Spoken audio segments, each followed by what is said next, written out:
এক প্রবাসীকে অপহরণের পর মুক্তিপণ নেয়ার অভিযোগ উঠেছে অপর প্রবাসীর বিরুদ্ধে। মুক্তিপণ হিসেবে সেই প্রবাসীর বাবা 11.5 লাখ টাকা দিয়েছেন অপহরণকারীদের। টাকা পাওয়ার পর ওই প্রবাসীকে লিবিয়ায় মুক্তি দেওয়া হয়েছে। এবার সেই প্রবাসীর বাবা মুক্তিপণের টাকা ফেরত পেতে সংবাদ সম্মেলন করেছেন। আইনশৃঙ্খলা বাহিনীর সহায়তাও চেয়েছেন।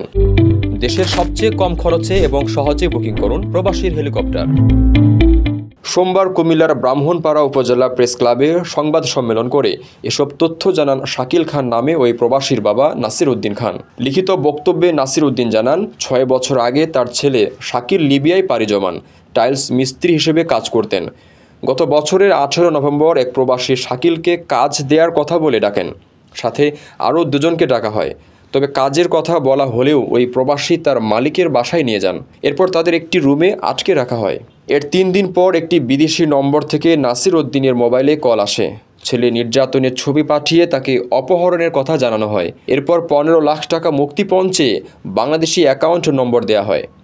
টাকা না দিলে শাকিলকে হত্যার হুমকিও দেওয়া হয়। কল করার 3 দিন পর ওই অ্যাকাউন্টে 5 লাখ টাকা পাঠান নাসির উদ্দিন। এরপর কয়েক ধাপে 11.5 লাখ টাকা দেওয়ার পর তারা প্রবাসীকে মুক্তি দেয়। বর্তমানে শাকিল তার লিবিয়ার বাসাতে রয়েছে। সংবাদ সম্মেলনে অপহরণকারী প্রবাসীদের বিচার ও মুক্তিপণের টাকা উদ্ধারে সহযোগিতা চেয়েছেন প্রবাসীর বাবা।